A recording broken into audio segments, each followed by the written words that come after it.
Now, emergency teams in the Palisades are already at work trying to fortify the burn scars ahead of the rain, putting up K-rails and tarps to protect vulnerable hillsides.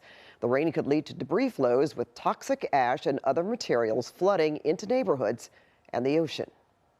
We have 4 hazmat teams from around the state, as well as they've called for 40 EPA inspectors teams to come out.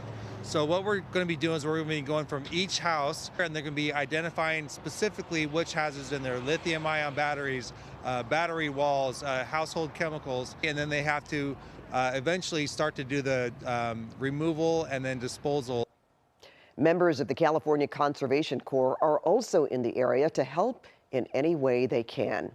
Now, people living in the Eaton burn zone have some of those same concerns.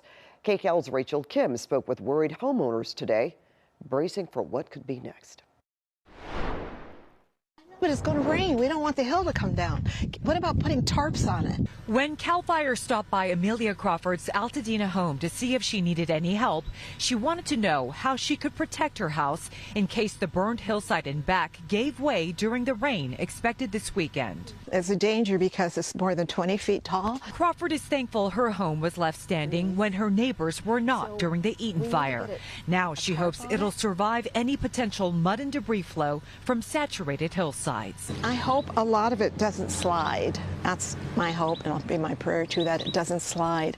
We've had mudslides in the past, like 30 years ago. We had big mudslides, big mudslides, and yeah. So I hope it's just not that bad.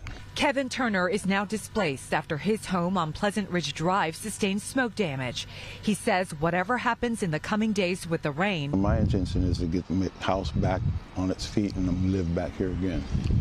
LA County Public Works tells us they have 15,000 K-rails that'll be strategically placed in the Eaton and Palisades fire burn areas. Now they also have 50,000 sandbags for residents to protect their homes. At this particular sandbag distribution center at Victory Park in Pasadena, well, they've been busy all day long. We're afraid that we're going to get damaged from the mudslides, and so the neighbors said, come over to this spot. They're already bagged. We don't have to try to put the sand in the bags. It'd be easy. Altadena homeowner Lynn Boyle tells us almost every home on her street is gone. How is it knowing that after all that, now you have to think about rain and mudslides? I don't know. It's just sort of overwhelming. But just we move forward each day and find joy wherever we can. So this is great to have them load my car. Also, to prepare for the upcoming storm, the Rubio Catch Basin in Altadena and other debris basins in burn areas, they are being cleaned out to capture any mud and debris flow. I'm concerned about the scar, what do they call it? The burn scar. The burn scar for everywhere around here. Although Daniel Cornell didn't lose his home, he can't help but think about what's next for his community. For all the people that are here and even for the workers, it's scary to think what's going to happen if all this dirt comes washing down. As residents safeguard their homes as best they can, there is a resounding resilience that is seen and felt everywhere you go in Altadena. But we're going to see how it plays out, and we're going to help our community and help our neighbors rebuild.